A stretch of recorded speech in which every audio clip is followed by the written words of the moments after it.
Hello दोस्तों, स्वागत आप सबका आपके अपने इस यूट्यूब चैनल KVN मैथमेटिक्स में। दोस्तों आज हम करेंगे प्रश्नावली 3.5।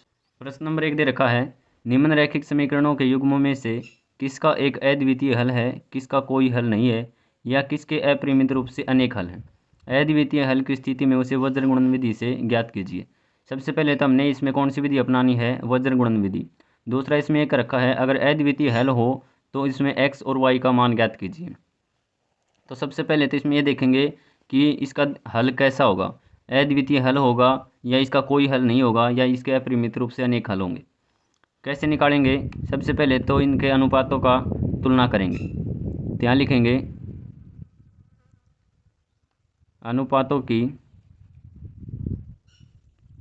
तुलना करने पर,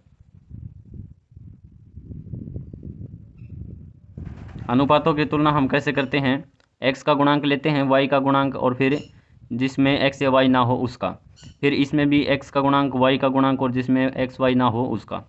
तो इसमें x का गुणांक कितना है 1 बटे, इस x का गुणांक कितना है 3, तो 1/3। फिर देखेंगे बराबर है या नहीं है। आगे है y का गुणांक है -3 बटे इस y का गुणांक है -9 बराबर -3/2 -3/-2। अगर हम इनका अनुपात निकालेंगे या इनको काटेंगे तो कैसा होगा, 1/3 तो सेम रहेगा, 1/3 बराबर इस माइनस से ये माइनस कट जाएगा, 3 से काटेंगे इसको तो 3 एकम 3, 3 तिया 9, ये हो जाएगा 1/3 बराबर है, माइनस से माइनस कट जाएगा, ये हो जाएगा 3/2। तो हम यहाँ से क्या देख रहे हैं कि 1/3 बराबर है 1/3, ये तो बराबर है, लेकिन 3/2 क्या है, बराबर नहीं है। तो हमें इस बात का पता है कि A1/A2 बराबर हो B1/B2 और बराबर नहीं हो C1/C2। तब इसका जो ग्राफीय हल होता है वो कैसा होता है, जब A1/A2 बराबर हो B1/B2 और बराबर नहीं हो C1/C2, तो जो इसका ग्राफ बनेगा वो कैसा बनेगा, समांतर लाइनें बनेंगी। जब समांतर लाइनें बनेंगी तो आपस में वो टच नहीं करेंगी, अगर आपस में टच नहीं करेंगी तो x और y का मान हम निकाल नहीं सकते। तो हमें ये पता है कि A1/A2 बराबर है B1/B2 बराबर नहीं है C1/C2, इसलिए इन समीकरणों का कोई हल नहीं है, कोई हल नहीं है। भाग नंबर 2 दे रखा है, 2x + y बराबर है 5, 3x + 2y बराबर है 8। इसमें हमने क्या करना है, वज्र गुणन विधि का उपयोग करना है और हमने x और y का मान निकालना है। अगर x और y का मान निकले तो सबसे पहले हम क्या करेंगे, इन अनुपातों की तुलना करेंगे। तो यहाँ लिखेंगे अनुपातों की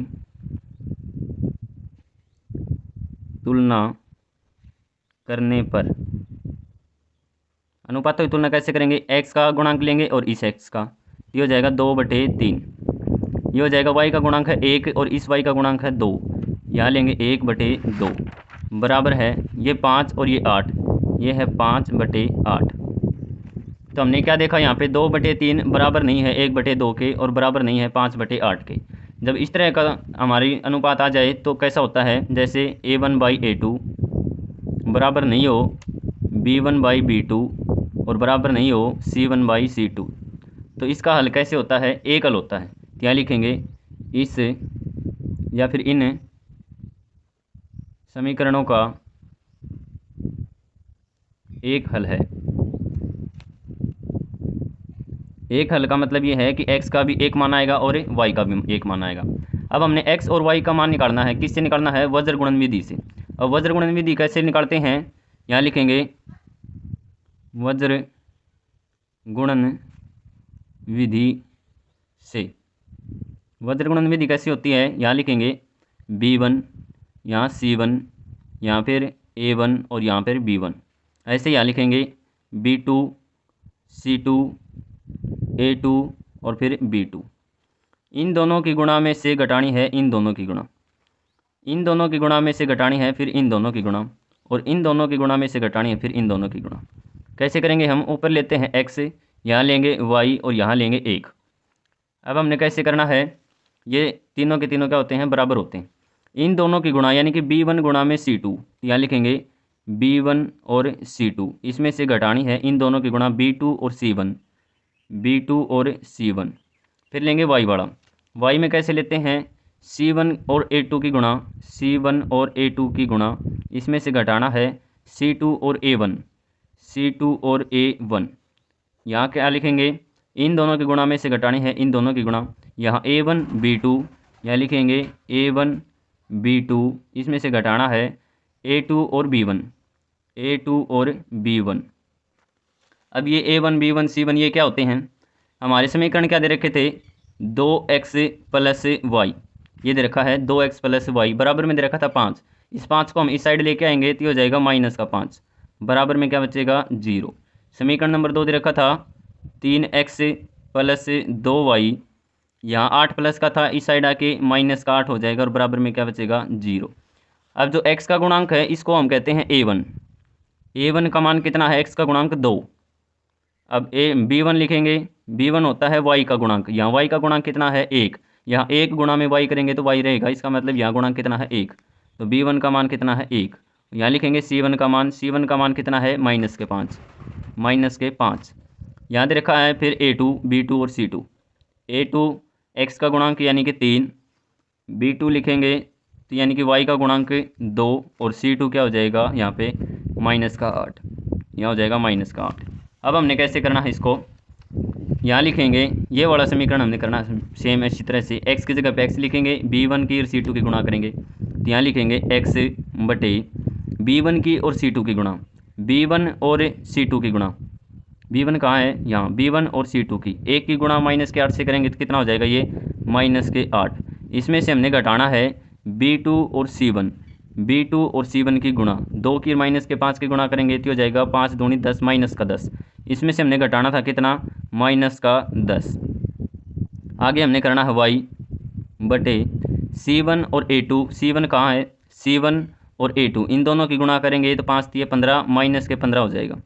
इसमें से हमने घटाना है क्या C2 और A1, C2 ये है और A1 ये है, 8 की 2 की गुणा करेंगे तो हो जाएगा माइनस के 16, बराबर है 1 लिखेंगे बटे A1 और B2, A1 और B2 की गुणा करेंगे तो हो जाएगा 4। इसमें से हमने घटाना था A2 और B1, A2 कहाँ है, A2 और B1 इनकी गुणा घटानी है, 3 एकम 3। यहाँ से जब निकालेंगे आगे सोल्व करेंगे तो ये हो जाएगा x बटे माइनस का 8, यह हो जाएगा माइनस माइनस प्लस प्लस का 10, बराबर है y बटे यहाँ है माइनस के 15, यहाँ हो जाएगा माइनस माइनस प्लस प्लस के 16, बराबर है 1 बटे 4 में से 3 घटाएंगे तो 1। आगे इसको हल करेंगे तो x बटे माइनस के 8 और प्लस के 2, ये हो जाएगा x बटे 2, यानी कि 10 में से आप 8 घटाओगे तो 2 बचेगा, बराबर है y बटे माइनस के 15 है प्लस के 16, यहाँ कितना बचेगा 1, बराबर कितना है 1 बटे 1। अब ये तीनों आपस में बराबर हैं, x बटे 2 बराबर है y बटे 2 बराबर है 1 बटे 1, तो इसको हम कैसे लिखेंगे, x बटे 2 ये बराबर किसके है 1 बटे 1 के भी बराबर है, 1 बटे 1, और y बटे 1, y बटे 1 ये किसके बराबर है 1 बटे 1 के भी, तो ये किसके बराबर हो जाएगा 1 बटे 1। यहाँ से हम x और y का मान निकालेंगे, इनके आपस में क्रॉस मल्टीप्लाई करेंगे तो क्या हो जाएगा, यहाँ पे x की 1 से गुणा करेंगे तो x एकम x बराबर है 2 की 1 की गुणा करेंगे तो 2 एकम 2, तो यहाँ से जो x की वैल्यू हो जाएगी वो हो जाएगी 2। y का निकालेंगे, यहाँ से वही करना है क्रॉस मल्टीप्लाई, तो y की और 1 की गुणा करेंगे तो हो जाएगा y बराबर है 1 की और 1 की गुणा करेंगे तो 1 हो जाएगा, तो y की वैल्यू यहाँ से कितनी आ गई 1। इस तरह से हमने हल करना था इसको, x की वैल्यू 2 और y की वैल्यू 1।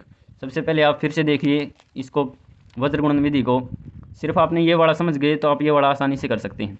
B1 से शुरू करना है आपने, B1 पे ही ख़त्म करना है, तो B1 C1 A1 फिर B1 फिर B2 C2 A2 और B2, इन दोनों गुणा में से ये गुणा घटानी है, इन दोनों गुणा में से ये गुणा घटानी है, इन दोनों गुणा में से ये गुणा घटानी, सिर्फ हमने वही किया है x y और 1 इन दोनों गुणा में से घटा दी, इन दोनों गुणा, इन दोनों गुणा में से घटा दी, इन दोनों गुणा, और 1 बटे इन दोनों के गुणा में से घटा दिया इन दोनों गुणा। बस हमने किया क्या है, B1 और C1 की वैल्यू पुट करी है, जहाँ भी B1 दे रखा है उसकी जगह पे B1 का मान लिखना है, C2 दे रखा है वहाँ पे C2 का मान लिखना, और इस तरह से हमने हल करना है इसको। यहाँ से जो x की वैल्यू हो जाएगी वो हो जाएगी 2 और y की वैल्यू कितनी हो जाएगी 1।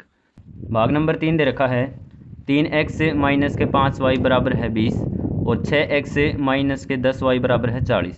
इसको हमने किस विधि से करना है? वज्र गुणन विधि से हल करना है। अगर x और y का मान निकले तो किस में करना है? अगर x और y का एक ही मान निकलेगा तो हमने हल करना है, या फिर अगर ये संरेखी होंगी या ज़्यादा सॉल्यूशन होंगे तो भी हमने हल नहीं करना है। इसका कोई सॉल्यूशन नहीं होगा, कोई हल नहीं होगा, तब भी हमने इसका हल नहीं करना है। तो यहाँ लिखेंगे अनुपातों की तुलना करने पर। सबसे पहले ये देखेंगे कि इसका हल है या नहीं है। अनुपातों की तुलना करने पर अनुपातों की तुलना कैसे करेंगे? 3/6 3/6 माइनस के 5/-10 माइनस के 5/-10 और यहाँ है 20/40 20/40। अगर हम इनको काटेंगे तो हो जाएगा 3 एकम 3 3 दूनी 6। इसको मैं लिख सकता हूँ 1/2। यहाँ माइनस से माइनस कट जाएगा, 5 एकम 5 5 दूनी 10, तो हो जाएगा 1/10। इसको काटेंगे तो ये क्या हो जाएगा? 20 एकम 20 20 दूनी 40 1/10 1/2 और ये हो जाएगा 1/2। अब ये देखो 1/2 बराबर है 1/2 बराबर है 1/2।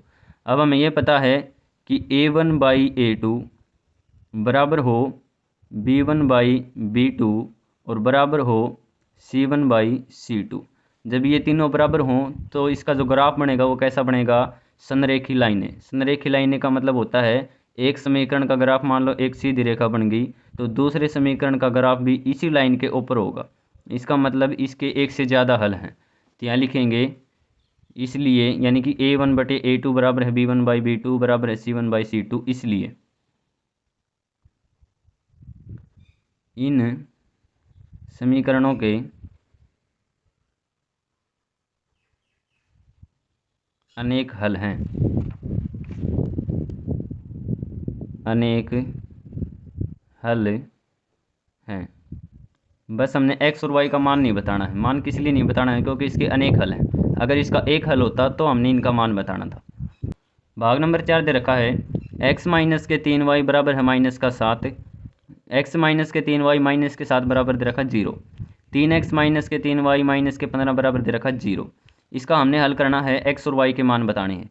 सबसे पहले तो ये देखेंगे कि इसका हल है या नहीं है। एक हल है या इसका एक भी हल नहीं है या फिर इसके अनेकों हल हैं। तो कैसे देखेंगे? और इसमें हमने क्या करना है? वज्र गुणन विधि से इसे ज्ञात करना है अगर इसका एक हल है तो सबसे पहले करेंगे अनुपातों की तुलना करने पर। अनुपातों की तुलना करने पर अनुपातों की तुलना करेंगे तो यहाँ x का गुणांक है 1/3 1/3। यहाँ दे रखा माइनस का 3/-3 माइनस का 3 माइनस का 3/-3 माइनस का 7/-15 माइनस के 7/-15। अब यहाँ माइनस से माइनस कट जाएगा, ये माइनस से माइनस कट जाएगा। अब यहाँ देखो 1/3 बराबर नहीं है 3/3 के और ये भी बराबर नहीं है 7/15 के। अब हमें ये पता है कि जब A1/A2 बराबर नहीं हो B1/B2 के तो कैसा हल होता है? इसका एक हल होता है। तो यहाँ लिखेंगे इन समीकरणों का एक हल है। एक हल है। अगर एक हल है तो हमने किससे बताना? इसको वज्र गुणन विधि से में बताना है। तो यहाँ लिखेंगे वज्र गुणन विधि से। वज्र गुणन विधि से हम कैसे बताते हैं? यहाँ लिखेंगे B1 C1 A1 और B1। A1 से शुरू ना B1 से शुरू करना है और B1 पे ही ख़त्म करना है। यहाँ लिखेंगे B2 C2 A2 और B2। इन दोनों की गुणा में से घटानी हमने इन दोनों गुणा, इन दोनों की गुणा में से घटानी इन दोनों गुणा और इन दोनों की गुणा में से घटानी हमने इन दोनों गुणा। तो यहाँ लिखेंगे x, यहाँ लिखेंगे y और यहाँ लिखेंगे 1। तो x/, क्या आएगा और y/, क्या आएगा और 1/, क्या आएगा? इन दोनों की गुणा में से घटानी है इन दोनों की गुणा, यानी कि B1 और C2 की गुणा, इसमें से घटाना है B2 और C1। B2 और C1 बराबर है y के नीचे हमने क्या लिखना है? C1A2 C1A2, इसमें से घटाना है इन दोनों की गुणा C2 और A1 C2 और A1 बराबर है। एक के नीचे क्या लिखना है? इन दोनों की गुणा में से घटानी है इन दोनों की गुणा, यानी कि A1 और B2 A1 और B2, इसमें से घटाना है A2 और B1, A2 और B1, यही हमने करना है। अब ये A1 B1 C1 ये क्या है, समीकरण हमारे क्या दे रखे थे, x माइनस के 3y माइनस के 7 बराबर है 0। यहाँ दे रखा था दूसरा समीकरण 3x माइनस के 3y माइनस के 15 बराबर है 0। अब a1 का मान लिखेंगे तो a1 होता है पहले समीकरण का x का गुणांक, तो x का गुणांक यहाँ कितना है 1, यहाँ लिखेंगे 1।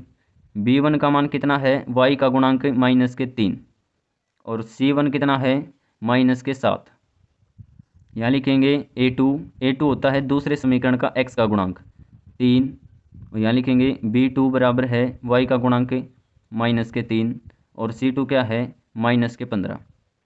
अब हमने क्या करना है, इसको हल करना है, सेम इसकी जो वैल्यू है वो पुट करनी है, b1 की जगह b1, c2 की जगह c2। तो यहाँ आगे करेंगे x बटे b1 और c2 की गुणा, b1 और c2 की गुणा, माइनस के 3 की गुणा माइनस के 15 से करना है, तो 15 तिया 45, माइनस माइनस प्लस हो जाएगा, ये हो जाएगा 45 में से घटाना है क्या b2 और c1, b2 और c1, b2 और c1 इन दोनों की गुणा घटानी है, माइनस से माइनस कट जाएगा, 7 तिया 21, ये हो जाएगा 21 बराबर है, फिर y लिखना हमने y बटे, आगे दे रखा है c1 और a2, c1 कहाँ है, c1 और a2 इन दोनों की गुणा, 7 या 21, ये हो जाएगा माइनस का 21।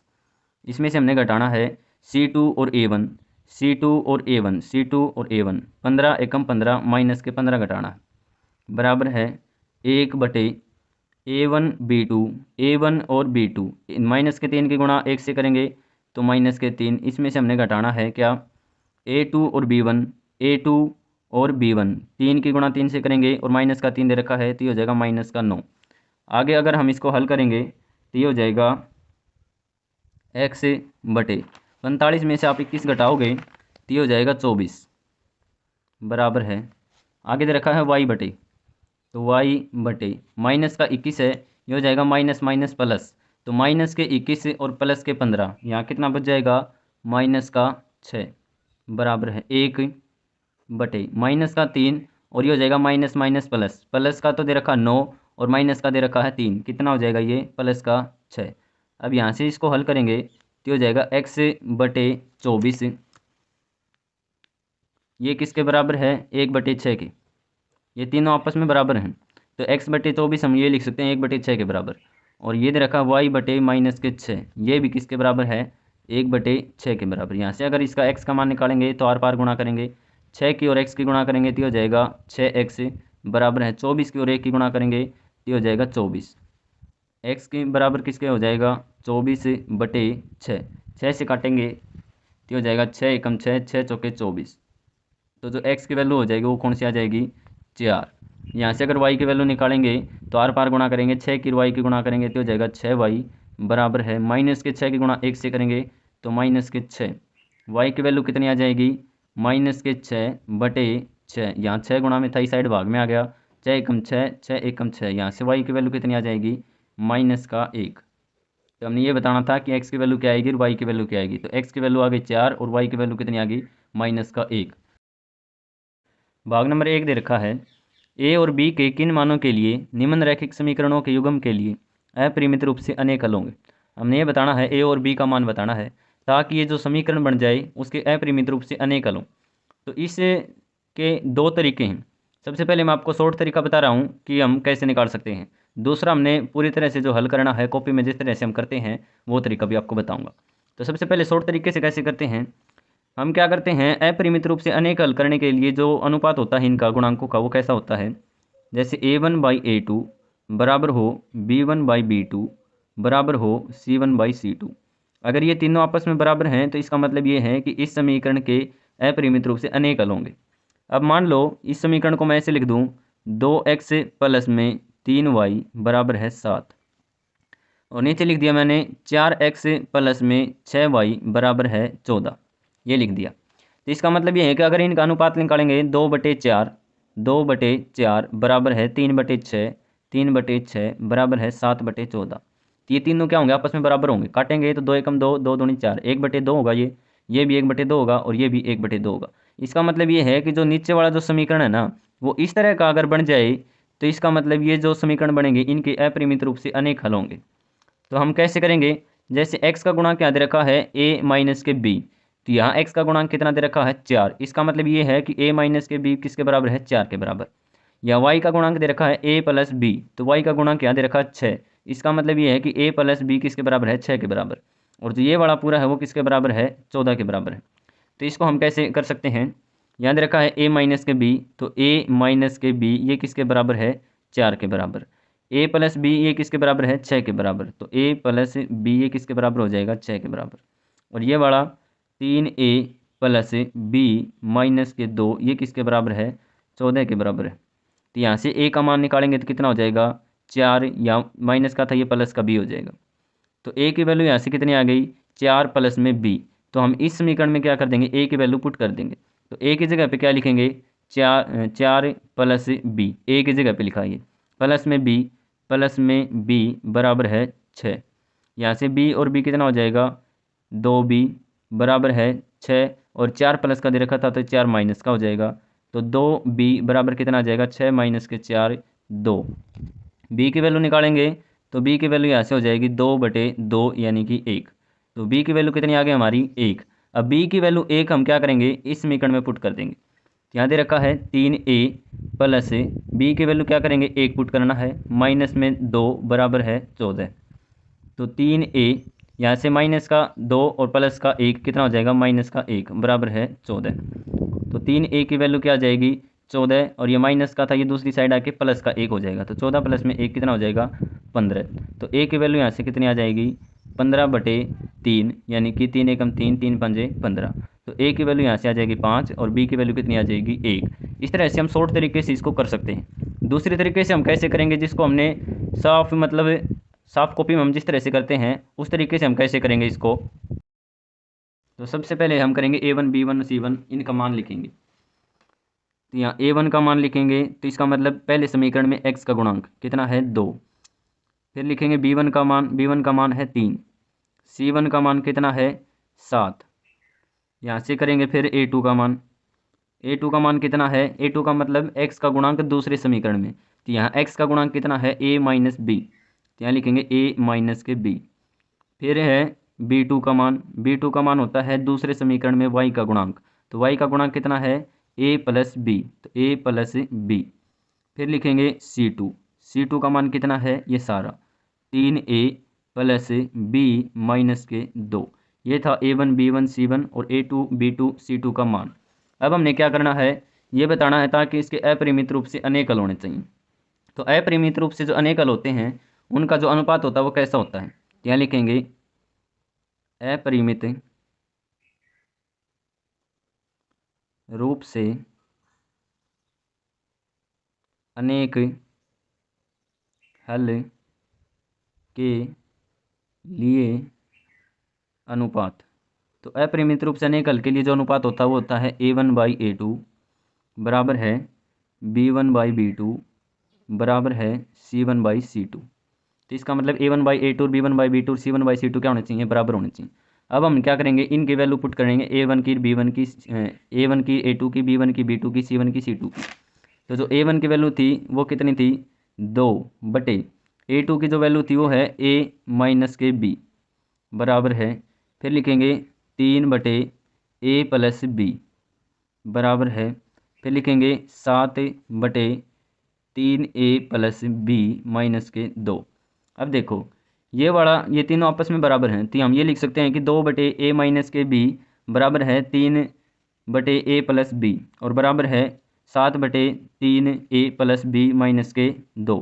तो इनको हम हल कैसे करेंगे, सबसे पहले इन दोनों को लिखेंगे। तो यहाँ दे रखा है 2/a माइनस के b बराबर है 3/a plus b, 3/a plus b। इसको पहले हल करेंगे, इसको हल करेंगे तो इनकी करेंगे आर पार गुणा, आर पार गुणा करेंगे 2 की a से गुणा करेंगे तो हो जाएगा 2a प्लस 2 की और b की गुणा करेंगे तो हो जाएगा 2b बराबर है 3 की और a की गुणा करेंगे तो हो जाएगा 3a, 3 की और माइनस के b की करेंगे तो हो जाएगा माइनस के 3b। इसको और आगे हल करेंगे तो हो जाएगा 2a, इस साइड है 3a, तो 2a ये हो जाएगा माइनस का 3a और बराबर में क्या है माइनस का 3b। इसको दूसरी साइड लेके जाएंगे तो हो जाएगा -2b। आगे इसको हल करेंगे तो हो जाएगा माइनस का तो 3a है और प्लस का 2a है, कितना हो जाएगा माइनस का a बराबर है माइनस का 3b और माइनस का 2b, तो हो जाएगा माइनस का 5b।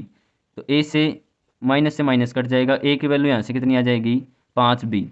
अब हम आगे सोल्व करेंगे, सबसे पहले तो इन दोनों को सोल्व किया था, अब आगे करेंगे इन दोनों को सोल्व।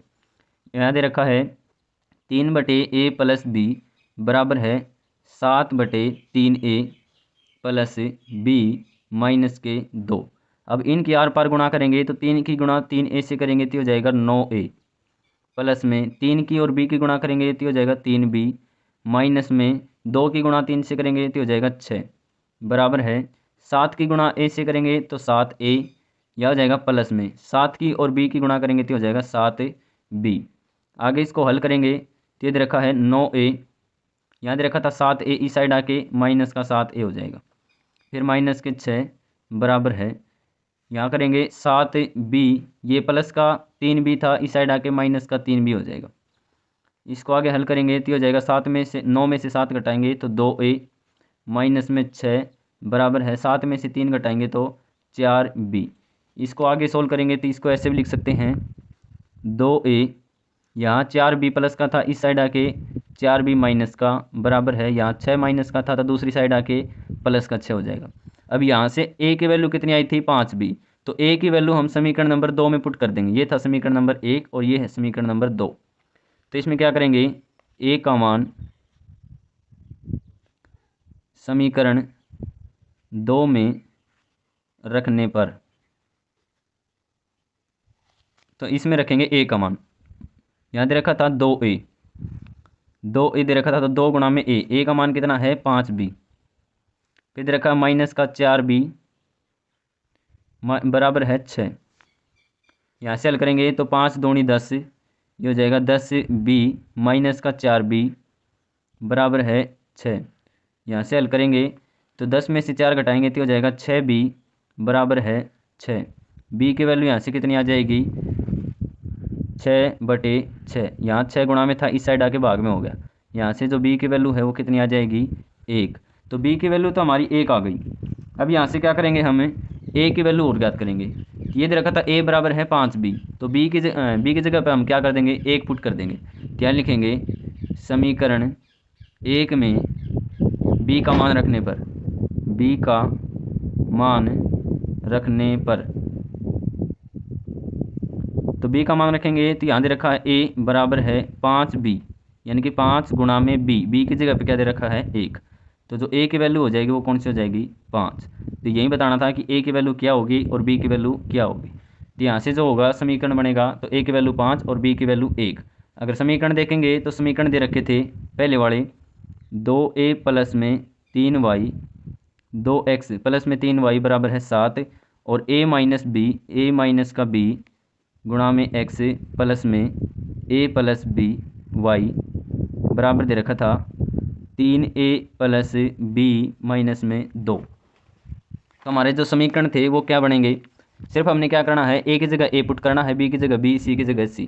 तो जो पहला समीकरण दे रखा था वो था 2x प्लस में 3y बराबर है 7, तो a माइनस का b यानी कि 5 माइनस में 1, तो कितना हो जाएगा ये 4x प्लस में a प्लस b यानी कि a प्लस b, 5 प्लस में 1 करेंगे तो कितना हो जाएगा 6y बराबर है।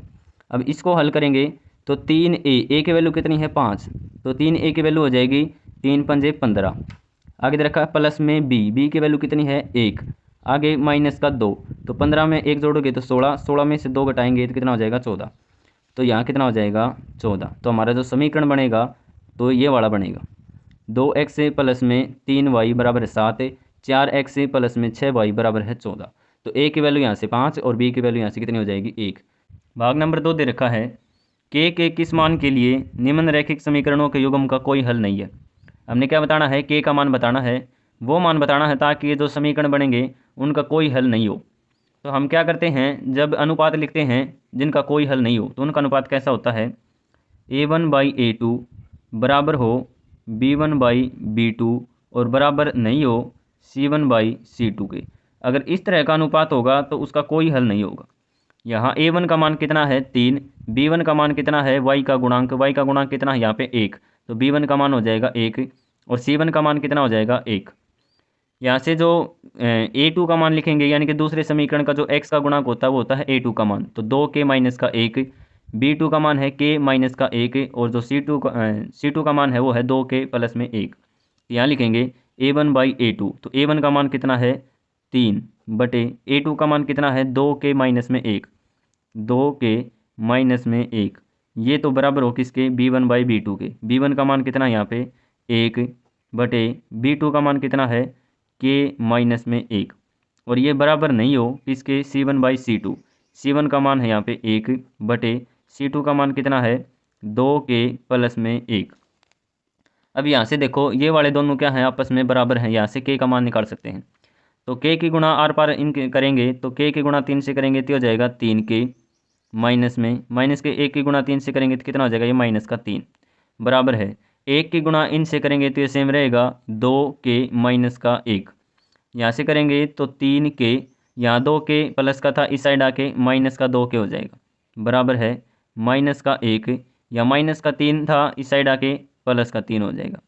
3k में से 2k घटाएंगे तो कितना बचेगा k बराबर है माइनस का 1 और प्लस का 3 कितना हो जाएगा यहाँ पे 2, तो k की वैल्यू यहाँ से कितनी आ जाएगी 2 आ जाएगी। अब यहाँ समीकरण में इनका मान रखेंगे तो यहाँ रखेंगे 2k यानी कि 2 गुणा में k का मान कितना है 2, तो 2 गुणा में 2 माइनस में 1, यहाँ लिखेंगे तो k माइनस में 1, k का मतलब 2, तो 2 माइनस में 1, याद रखा है 2k प्लस में 1, तो 2 गुणा में k प्लस में 1, यहाँ से अगर मान निकालेंगे तो 2 दूनी 4, 4 में से 1 घटाएंगे तो 3, 2 में से 1 घटाएंगे तो कितना आ जाएगा 2 में से 1 घटाएंगे तो 1, और यहाँ हो जाएगा 2 गुणा में 2, 2 दूनी 4 प्लस में 1 5, तो जो x का गुणांक यहाँ पे हो जाएगा 3, यहाँ y का गुणांक वो हो जाएगा 1, और जो c2 था हमारा वो हो जाएगा 5। इसका मतलब ये है कि ये तो हो गया 3 बटे 3 बराबर है यहाँ 1 बटे 1, 1 बटे 1 और बराबर नहीं है 1 ऊपर 1 है, और यहाँ इसका मान कितना है 5, तो जो हमारा समीकरण बना है वो ये वाला बनेगा 3 बटे 3 बराबर 1 बटे 1 और बराबर नहीं है 1 बटे 5 के। सिर्फ हमने ये बताना था कि k का मान क्या आएगा, तो यहाँ k का मान कितना आ जाएगा 2 आ जाएगा। प्रश्न नंबर 3 दे रखा है निम्नरेखिक समीकरणों के युग्म के प्रतिस्थापन एवं वज्र गुणन विधियों से हल कीजिए। इसको हमने क्या करना है प्रतिस्थापन और वज्र गुणन विधि से हल करना है। किस विधि को आप अधिक उपयुक्त मानते हैं? अधिक उपयुक्त वो होगी जो आपको अच्छी लगे। अगर आपको वज्र गुणन विधि अच्छी लगती है तो आप लास्ट में ये लिख दिएगा कि वज्र गुणन विधि से हमें अधिक उपयुक्त मानते हैं। अगर आपको प्रतिस्थापन अच्छी लगती है तो आप ये लिख सकते हैं कि प्रतिस्थापन विधि हमें अधिक उपयुक्त लगती है। तो हमने क्या करना है इसको प्रतिस्थापन विधि और विलोपन दोनों से हल करना है। तो यहाँ हम करेंगे पहले प्रतिस्थापन विधि से, यहाँ लिखेंगे प्रतिस्थापन विधि से। प्रतिस्थापन विधि में हम क्या करते हैं, ये है समीकरण नंबर 1, ये है समीकरण नंबर 2। चाहे तो आप समीकरण नंबर 1 लिख सकते हैं, चाहे समीकरण नंबर 2 लिख सकते हैं। यहाँ से x का मान ले या चाहे y का मान लो, एक मान हमने लेना है या तो x का या फिर y का। तो हम क्या करें हैं समीकरण नंबर 2 में से ले रहे हैं, तो यहाँ समीकरण नंबर 2 में से x का मान लेंगे, ये हो जाएगा 3x बराबर है, यहाँ दे रखा था 4, यहाँ 2 प्लस का था इस साइड आके माइनस के 2y हो जाएगा। x का मान निकालेंगे तो कितना हो जाएगा 4 माइनस के 2y बटे, यहाँ 3 गुणा में था तो यहाँ आ जाएगा भाग में। किससे हमने लिया है समीकरण 2 से, तो समीकरण 2 से हमने x का मान लिया है, तो समीकरण नंबर 1 में हम x का मान पुट कर देंगे। तो यहाँ लिखेंगे समीकरण 1 में x का मान रखने पर, समीकरण नंबर 1 में हम x का मान रखेंगे तो ये दे रखा है 8x, तो 8 गुणा में x की वैल्यू कितनी यहाँ से 4 माइनस के 2y बटे 3। आगे दे रखा है कौन सा समीकरण 1 प्लस में 5y बराबर है 9। यहाँ से अगर इनकी गुणा करेंगे तो हो जाएगा 8 चौके 32 माइनस में 8 दूनी 16y बटे 3 प्लस में 5y बराबर है 9। यहाँ से इसका एलसीएम लेके हम हल करेंगे, तो यहाँ से इसका जो एलसीएम है वो हो जाएगा 3 को किससे गुणा करेंगे 3 के बराबर आ जाए 1 से, तो इस ऊपर वाले को भी किससे करेंगे 1 से गुणा करेंगे, 1 से गुणा करेंगे इसको तो ये सेम रहेगा 32 माइनस के 16y प्लस में 1 को किससे गुणा करें कि 3 के बराबर आ जाए, 3 से करेंगे तो यहाँ आ जाएगा, 3 से करेंगे तो 3 पंजे 15y बराबर है 9। अब यहाँ 3 किस में था, भाग में था, इस साइड आके गुणा में हो जाएगा, तो गुणा में क्या कर देंगे हम 3 कर देंगे, तो ये कितना हो जाएगा टोटल 9 तिया 27 हो जाएगा। यहाँ से इसको मैं काट रहा हूँ सीधा ही, यहाँ से करेंगे तो हो जाएगा माइनस के 16y प्लस में 15y, कितना बच जाएगा टोटल यहाँ से माइनस का y बराबर है, यहाँ दे रखा था 27 और ये 32 किसका था, यहाँ प्लस का था, इस साइड आके माइनस का 32 हो जाएगा। तो माइनस के y का मान कितना आ जाएगा, 27 में से अगर आप 32 घटाओगे तो ये कितना आ जाएगा माइनस का 5, माइनस से माइनस कैंसिल हो जाएगा, तो y की वैल्यू यहाँ से कितनी आ गई 5 आ जाएगी।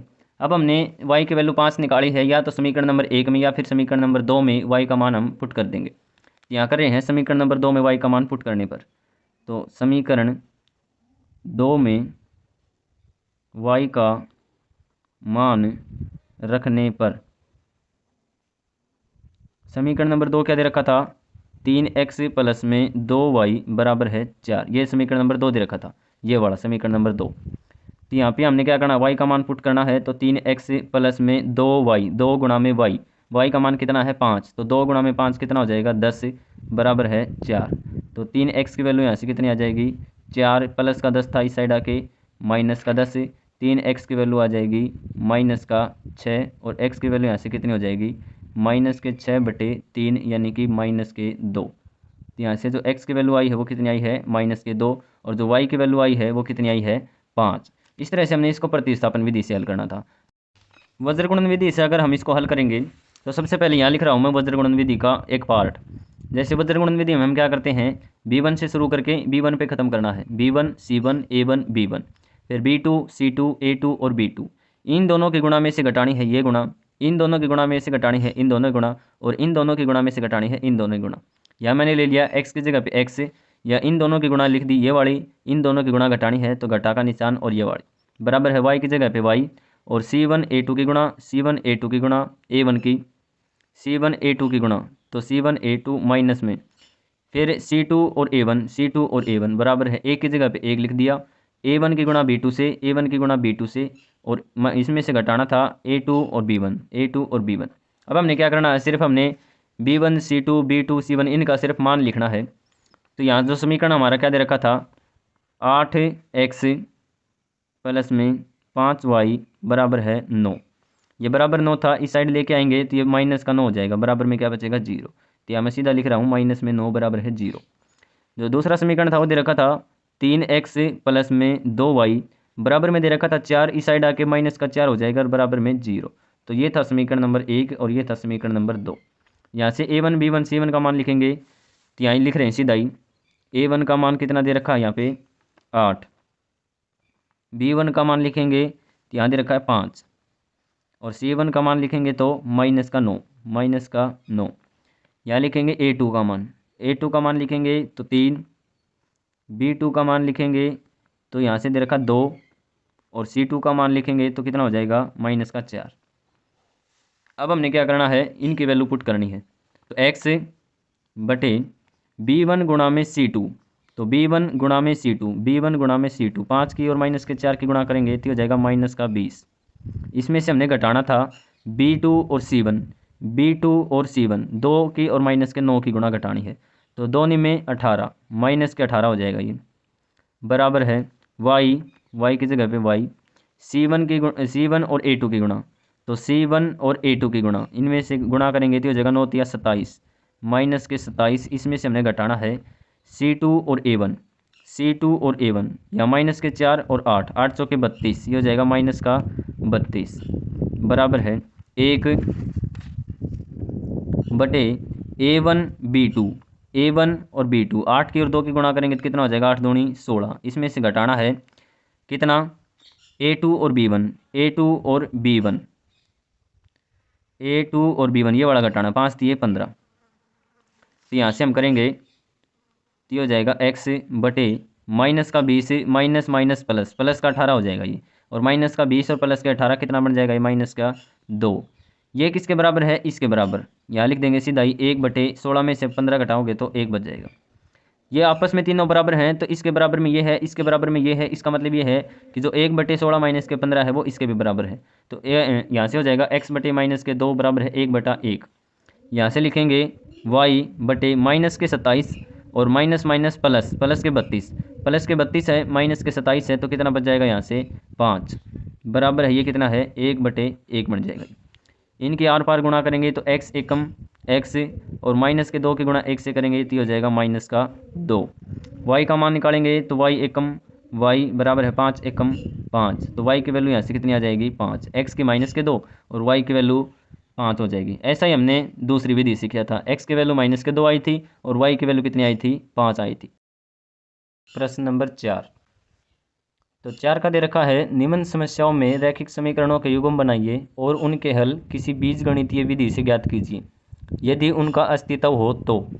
यानी कि अगर x या y का मान अगर आएगा तो हमने किसी बीजगणितीय विधि से हल करना है, चाहे तो आप गुणन विधि से कर सकते हैं, चाहे प्रतिस्थापन विधि से कर सकते हैं, चाहे विलोपन विधि से हल कर सकते हैं। तो पहला जो पार्ट दे रखा है वो यहाँ पे दे रखा है, एक छात्रावास का मासिक व्यय का एक भाग नियत है तथा शेष इस पर निर्भर करता है कि छात्र ने कितने दिन भोजन लिया है। जब एक विद्यार्थी ए को जो 20 दिन भोजन करता है 1000 रुपये छात्रावास के व्यय के लिए अदा करने पड़ते हैं, जबकि एक विद्यार्थी बी को 26 दिन भोजन करता है उसे 1180 रुपये अदा करने पड़ते हैं। नियत व्यय और प्रतिदिन के भोजन का मूल्य ज्ञात कीजिए। सबसे पहले तो नियत का मतलब होता है फिक्स चार्ज, फिक्स व्यय, फिक्स खर्चा। तो इसमें क्वेश्चन में समझना पड़ेगा ये क्वेश्चन क्या कर रखा है। अगर ये क्वेश्चन समझ में नहीं आएगा तो आप इसे हल नहीं कर सकते। तो इस क्वेश्चन में ये कर रखा है कि एक छात्रावास है और उसमें मासिक व्यय है उसका एक तो फिक्स है, एक महीने में जितना खर्चा आता है उसका एक भाग तो फिक्स है। यानी कि एक महीने में किसी भी बच्चे को फिक्स रुपये दे रखे हैं, मान लो 10 रुपये या 5 रुपये या 1000 रुपये या 2000 जितने भी दे रखे हैं, एक महीने का फिक्स चार्ज है वो तो उसने देना ही देना है। दूसरा इस बात पर निर्भर करता है, अगर उसने मान लो 5 दिन भोजन खाया है तो 5 दिन का जो भोजन का खाने का जो खर्चा है वो उसने देना पड़ेगा। एक दिन का खाने का खर्चा मान लो 5 रुपये है तो 5 दिन का कितना हो जाएगा 25 रुपये हो जाएगा। तो इसका मतलब 25 रुपये भी देने पड़ेंगे उसको, और जो एक महीने का जो फिक्स चार्ज है वो भी देना पड़ेगा। तो इस क्वेश्चन में क्या क्या रखा था, एक विद्यार्थी 1000 रुपये देता है और कितने दिन खाना खाता है, वो 20 दिन खाना खाता है। इसका मतलब उसने मान लिया, हमने एक्स मान लिया फिक्स चार्ज, यानी कि जो उस पर नियत जो चार्ज है ना, नियत जो खर्चा है वो तो उसने देना ही है। प्लस में वाई हमने मान लिया एक दिन का भोजन करने का खर्चा, तो उसने फिक्स रुपये हैं वो भी देने पड़ेंगे, प्लस में जो भोजन करा है वो भी देने पड़ेंगे। अब भोजन उसने कितने दिन किया था, 20 दिन किया था, 1000 रुपये देता है तो फिक्स रुपये भी देने पड़ेंगे, प्लस में 20 दिन खाना खाया है तो 20 वाई, 20 दिन खाना खाया, एक दिन का कितना हो जाएगा वाई, तो ये कितने रुपये हो जाएंगे 1000 रुपये हो जाएंगे। इस तरह से हमने इसका समीकरण बनाना। तो इस क्वेश्चन में हम कैसे करेंगे, यहाँ लिखेंगे इसका हल, माना छात्रावास का नियत व्यय, नियत व्यय का मतलब होता है फिक्स खर्चा, हमने मान लिया x। यहाँ लिखेंगे माना एक दिन के भोजन का व्यय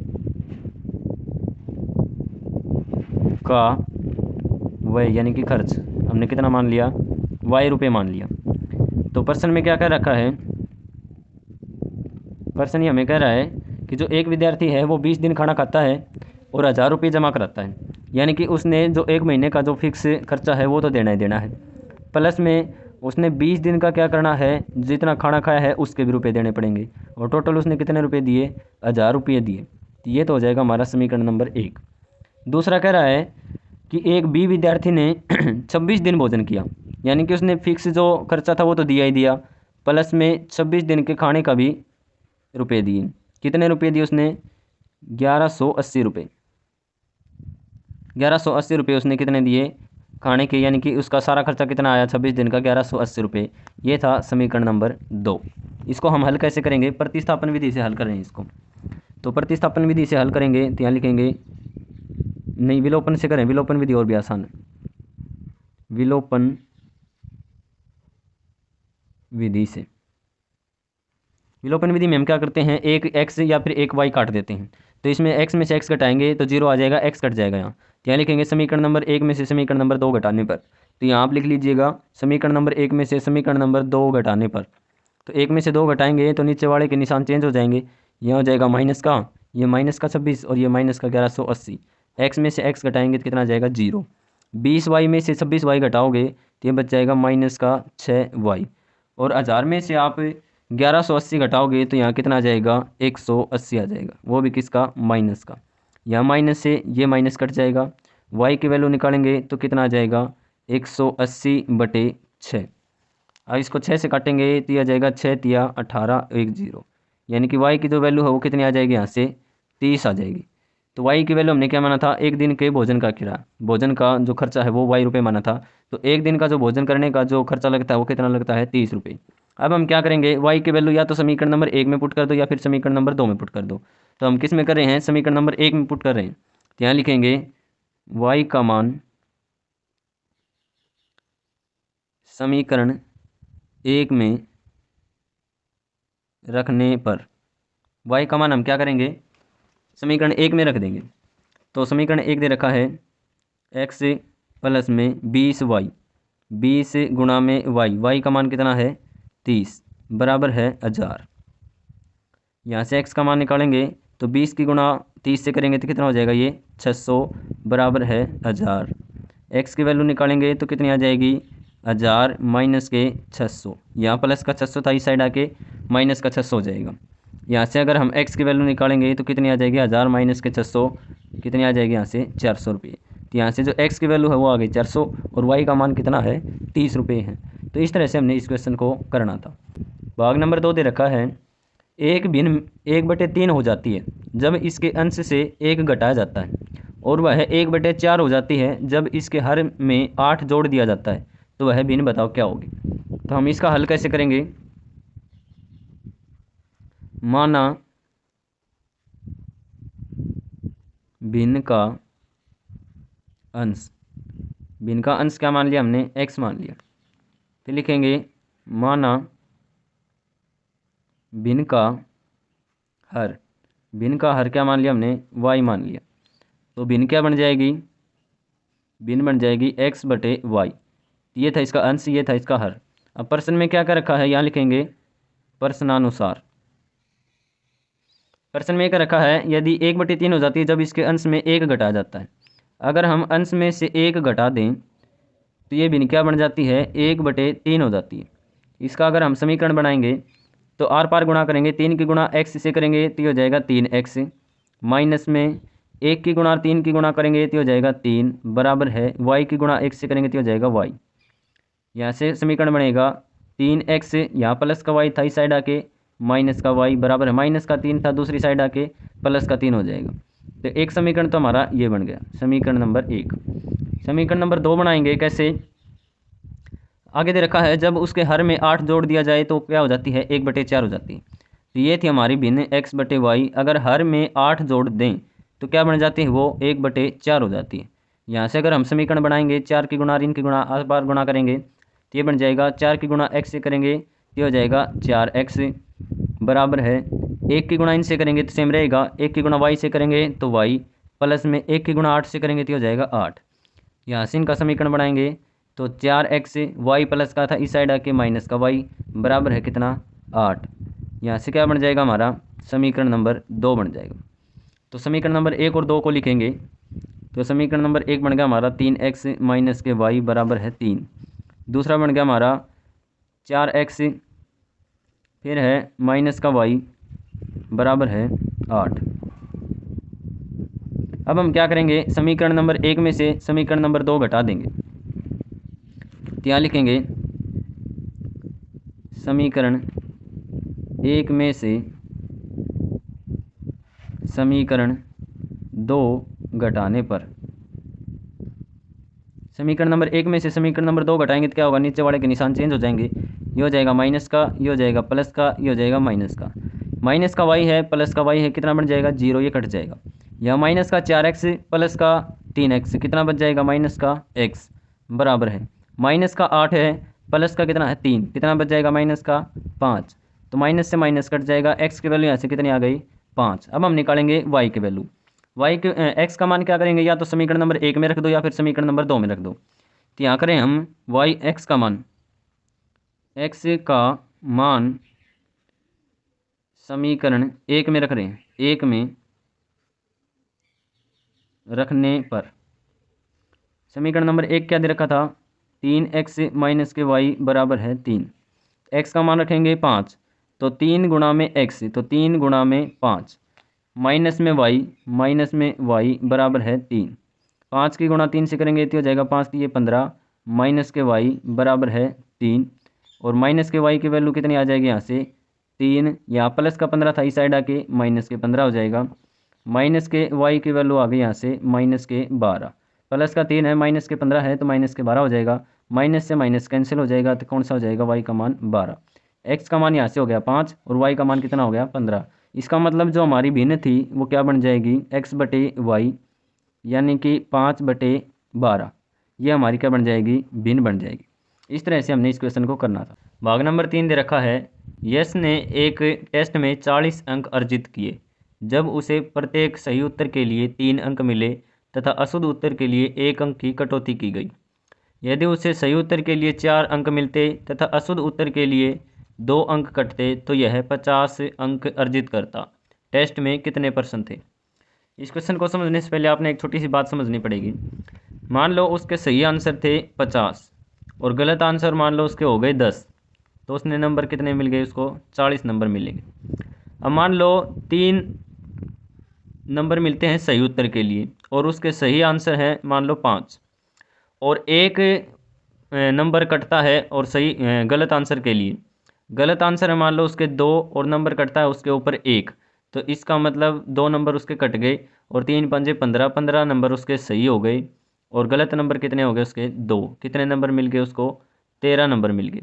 तो इस तरह से इस क्वेश्चन को हल करेंगे। यहाँ हम क्या लिखेंगे,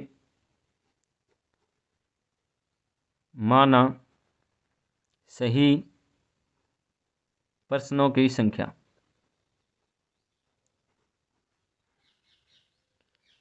सही प्रश्नों की संख्या हमने मान ली x। यहाँ लिखेंगे माना गलत प्रश्नों की संख्या। गलत प्रश्नों की संख्या कितनी हमने मान ली, y मान ली। अब प्रश्न में क्या क्या रखा है, प्रश्नानुसार 40 अंक मिलते हैं उसको कब, जब सही उत्तर के लिए 3 अंक मिलते हैं। मान लो सही उत्तर थे उसके x थे और 3 अंक मिलते हैं उसको, तो 3x उसके सही हो गए, इतने नंबर उसके सही हैं। अगर उसमें से हम गलत नंबर घटा देंगे जितने नंबर उसके कटे हैं। आगे दे रखा है 3 अंक मिलते हैं सही उत्तर के लिए और गलत उत्तर के लिए 1 अंक की कटौती होती है। तो 1 अंक की कटौती होती है, इसका मतलब हमने उसके गलत कितने आंसर मान लिए, y मान लिए। y गलत प्रश्न है उसके और 1 अंक मिलता है काटने के लिए। तो गलत उत्तर के ऊपर 1 अंक कटता है तो हमने क्या कर दिया, माइनस के y ये घटा दिए नंबर। ये बराबर किसके हैं, 40 के बराबर है। अगली इक्वेशन बनाएंगे तो आगे दे रखा है 4 अंक मिलते हैं उसको सही उत्तर के लिए। तो सही उत्तर कितने थे, x, और 4 नंबर मिलते हैं तो 4x उसके नंबर हो जाएंगे।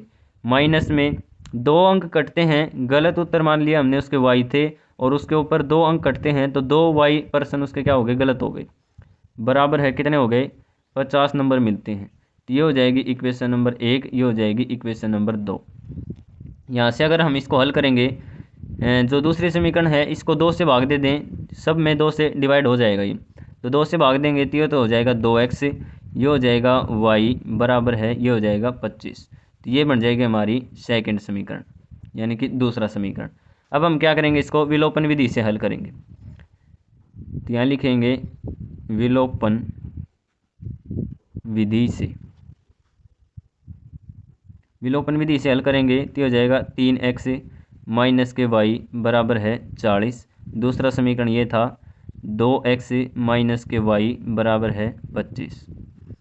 यहाँ से हम क्या करेंगे, समीकरण 1 में से समीकरण नंबर 2 घटा देंगे। तो यहाँ लिख लीजिएगा समीकरण 1 में से समीकरण 2 घटाने पर, तो समीकरण 1 में से समीकरण नंबर 2 घटाएंगे तो क्या हो जाएगा, ये नीचे वाले के निशान चेंज हो जाएंगे। यहाँ से ये है माइनस का y, ये है प्लस का y, ये कट जाएगा। ये 3 में से 2x घटाएंगे तो यहाँ से बच जाएगा x बराबर है 40 में से आप 25 घटाओगे तो कितना बचेगा, 15। तो x की वैल्यू यहाँ से कितनी आ गई, 15। अब x का मान या तो आप समीकरण नंबर 1 में रख दो या फिर समीकरण नंबर 2 में रख दो। हम रख रहे हैं समीकरण नंबर 2 में, तो यहाँ लिखेंगे x का मान समीकरण 2 में रखने पर, समीकरण 2 में रखेंगे तो x की वैल्यू है 15, 2x यानी कि 2 गुणा में 15, 15 दूनी कितना हो जाएगा 30, माइनस के y बराबर है 25। तो यहाँ से अगर माइनस के y की वैल्यू निकालेंगे तो हो जाएगा 25, ये हो जाएगा माइनस का 30। तो माइनस के y की वैल्यू यहाँ से कितनी हो जाएगी माइनस का 5, माइनस से माइनस कट जाएगा, y की वैल्यू कितनी हो जाएगी 5। तो x की वैल्यू हो जाएगी 15 और y की वैल्यू कितनी हो जाएगी 5। इसका मतलब जो उसके सही उत्तर थे वे कितने थे 15, सही पर्सन टोटल तो थे, सही पर्सन 15 थे और गलत पर्सन कितने थे 5। तो टोटल क्वेश्चन कितने हो गए 15 प्लस में 5 बराबर है 20। हमने क्या बताना था टोटल पर्सन बताने थे, तो टोटल पर्सन कितने हो जाएंगे 20 हो जाएंगे। चौथा भाग दे रखा है इसमें, एक राजमार्ग पर दो स्थान ए और बी 100 किलोमीटर की दूरी पर हैं। एक कार ए से तथा दूसरी कार बी से एक ही समय पर चलना प्रारंभ करती हैं।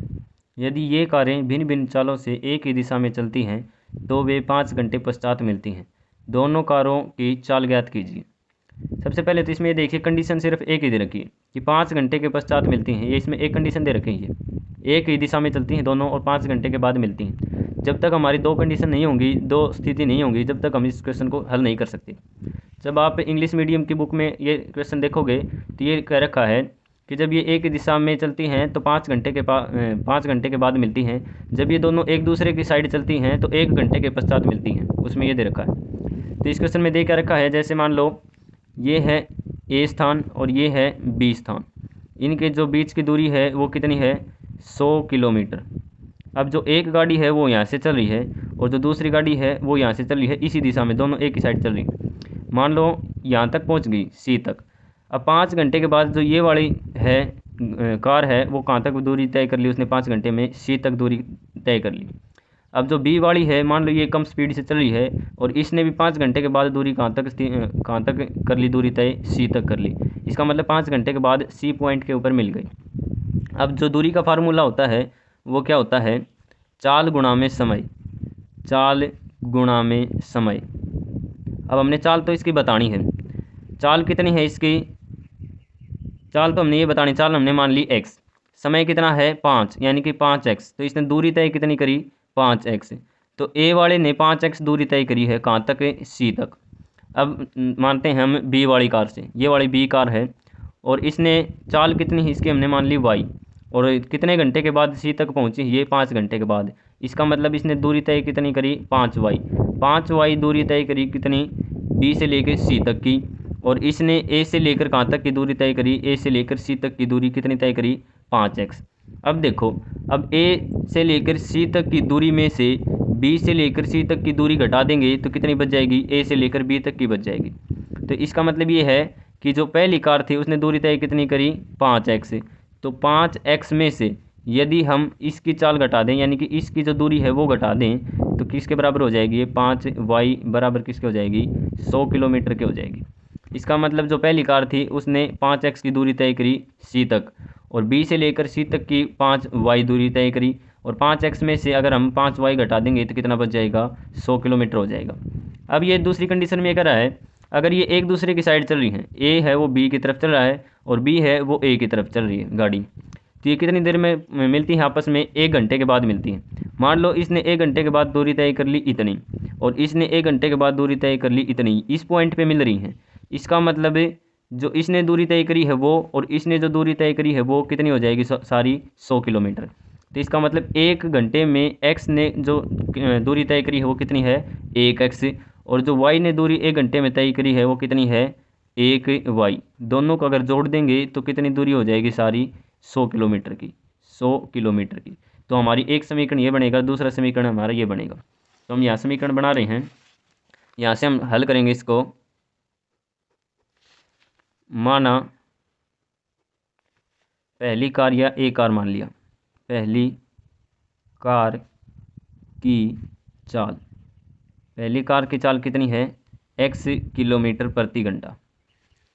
फिर यहाँ लिखेंगे माना दूसरी कार की चाल, दूसरी कार की चाल हमने मान ली y किलोमीटर प्रति घंटा।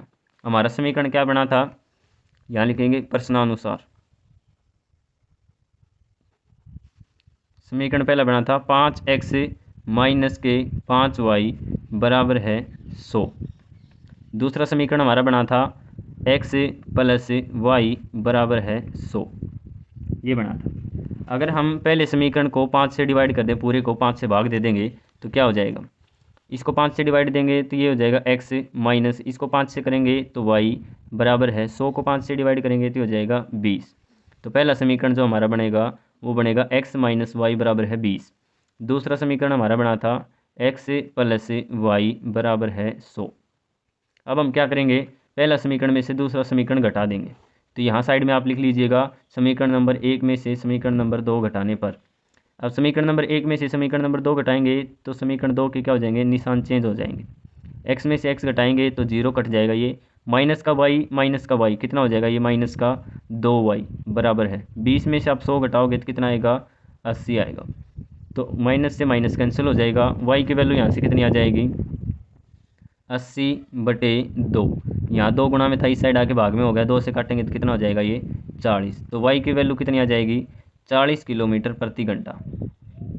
अब हमने क्या बताना है, x का मान और बताना है। समीकरण नंबर 2 यही था, समीकरण नंबर 2 में क्या रख देंगे, y का मान रख देंगे। तो यहाँ लिखेंगे समीकरण 2 में y का मान रखने पर, समीकरण 2 में y का मान रखेंगे तो x प्लस y की जगह 40 बराबर है 100। x की वैल्यू यहाँ से कितनी आ जाएगी, 100 माइनस के 40, प्लस का 40 था, इस साइड आके माइनस का 40 हो जाएगा। तो x की वैल्यू यहाँ से कितनी आ जाएगी, 60 किलोमीटर प्रति घंटा। इसका मतलब ये है x की वैल्यू 60 किलोमीटर प्रति घंटा और y की वैल्यू 40 किलोमीटर प्रति घंटा। इस तरह से हमने इस क्वेश्चन को हल करना था। भाग नंबर 5 दे रखा है, एक आयत का क्षेत्रफल 9 वर्ग इकाई कम हो जाता है यदि इसकी लंबाई 5 इकाई कम कर दी जाती है और चौड़ाई 3 इकाई बढ़ा दी जाती है। यदि हम लंबाई 3 और चौड़ाई को 2 इकाई बढ़ा दें तो क्षेत्रफल 67 वर्ग इकाई बढ़ जाता है। आयत की विमाएँ बताइए, यानी कि लंबाई और चौड़ाई हमने बतानी। तो यहाँ लिखेंगे इसका हल, माना आयत की लंबाई हमने मान ली x। फिर आगे लिखेंगे माना आयत की चौड़ाई हमने मान ली y। तो इसका क्षेत्रफल कितना हो जाएगा, लंबाई गुणा में चौड़ाई, यानी कि लंबाई गुणा में चौड़ाई, लेंथ गुणा में ब्रेथ। लेंथ है x और ब्रेथ है y, लंबाई गुणा में चौड़ाई, क्षेत्रफल इसका हो जाएगा x y। अब प्रश्न में देखो क्या कर रहा है, प्रश्नानुसार प्रश्न में क्या रखा है कि एक आयत का क्षेत्रफल 9 वर्ग इकाई कम हो जाता है यदि इसकी लंबाई 5 इकाई कम कर दी जाए। लंबाई कितनी मानी थी हमने, x में से अगर 5 कम कर दी जाए और चौड़ाई 3 इकाई बढ़ा दी जाए, चौड़ाई 3 इकाई बढ़ा दी जाए, यानी कि y प्लस 3 कर दिया जाता है। तो इसका क्षेत्रफल क्या हो जाएगा, 9 वर्ग इकाई कम हो जाएगा। तो पहले क्षेत्रफल था इसका xy, अब 9 वर्ग इकाई कम हो गया। तो इसका अगर हम समीकरण बनाएंगे तो हो जाएगा x की गुणा y से करेंगे तो xy, x की गुणा 3 से करेंगे तो हो जाएगा प्लस में 3x। अब 5 की करेंगे, 5 की गुणा y से करेंगे तो हो जाएगा माइनस के 5y, और माइनस के 5 की गुणा 3 से करेंगे तो हो जाएगा माइनस के 15 बराबर है xy माइनस के 9। अब ये प्लस का xy है और बराबर में भी प्लस का xy है, तो xy से xy कट जाएगा। यहाँ से क्या बचेगा, 3x माइनस के 5y बराबर है, इस साइड था माइनस के 9 और ये माइनस के 15 था, दूसरी साइड आके किसका हो जाएगा, प्लस के 15 हो जाएगा। तो यहाँ से कितना बच जाएगा, 3x माइनस के 5y बराबर है माइनस के 9 और प्लस के 15 कितना हो जाएगा, ये 6 हो जाएगा। ये था समीकरण नंबर 1। अब समीकरण नंबर 2 क्या कहता है, समीकरण नंबर 2 बनाएंगे तो ये क्या रखा है, दूसरे में यदि हम लंबाई 3 और चौड़ाई को 2 इकाई बढ़ा दें, लंबाई भी बढ़ानी है और चौड़ाई भी, कितना 2 और 3, लंबाई को हमने बढ़ा दिया 3 और चौड़ाई को हमने बढ़ा दिया, चौड़ाई को 2 इकाई बढ़ा दें, चौड़ाई हमने बढ़ा दी 2 इकाई।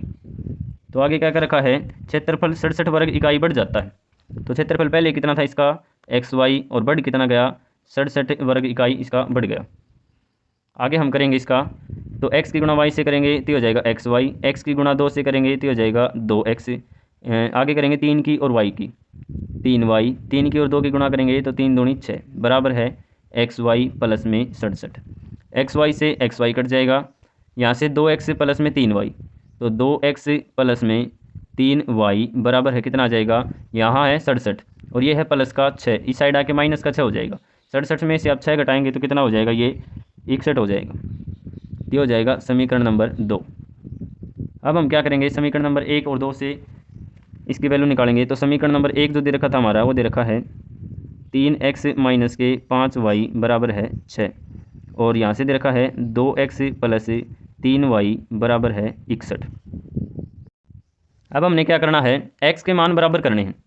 अगर हम समीकरण नंबर 1 को 2 से गुणा कर दें तो हो जाएगा 2 तिया 6, इसको 3 से गुणा कर दें तो भी हो जाएगा 6, यहाँ भी 6x बन जाएगा और यहाँ भी 6x बन जाएगा, फिर ये कट जाएगा। तो समीकरण नंबर 1 को हमने किससे गुणा कर दिया, 2 से गुणा कर दिया, और समीकरण नंबर 2 को हमने किससे गुणा कर दिया, 3 से गुणा कर दिया। इनको 2 से गुणा करेंगे तो हो जाएगा 3 दूनी 6x माइनस के 5 दूनी 10y बराबर है 6 दूनी 12। इसको आगे हल करेंगे, किससे गुणा करना है, 3 से गुणा करना। 3 से गुणा करेंगे तो हो जाएगा 6x प्लस में इसको 3 से गुणा करेंगे तो हो जाएगा 9y, और 61 को अगर 3 से गुणा करेंगे तो हो जाएगा 183। अब हम क्या करेंगे, समीकरण नंबर 1 में से समीकरण नंबर 2 घटा देंगे। घटाएंगे तो नीचे वाले के निशान चेंज हो जाएंगे, ये कट जाएगा। माइनस का 10y माइनस के 9y कितना हो जाएगा, माइनस का 19y बराबर है, माइनस का 83 है और प्लस के 12 है, टोटल कितना हो जाएगा, ये 171 हो जाएगा। यहाँ से क्या करेंगे हम, माइनस का 171 बनेगा, माइनस से माइनस कैंसिल हो जाएगा। y की वैल्यू कितनी आ जाएगी, 171/19। 19 से काटेंगे तो 19 से कम 19, 19 में 171, तो यहाँ से जो y की वैल्यू है वो हमारी कितनी आ गई, 9 आ गई। अब हम क्या करेंगे, या तो समीकरण नंबर 1 में या फिर समीकरण नंबर 2 में y की वैल्यू पुट कर देंगे, जैसे हम यहीं पे करें हैं समीकरण नंबर 1 में। समीकरण नंबर 1 में अगर y की वैल्यू पुट करेंगे तो यहाँ दे रखा है 3x, तो 3x माइनस में 5y, y की जगह पे हमने क्या पुट करना है, 9, तो 5 में 45 बराबर है 6, तो यहाँ से आ जाएगी 3x माइनस में 45 बराबर है 6।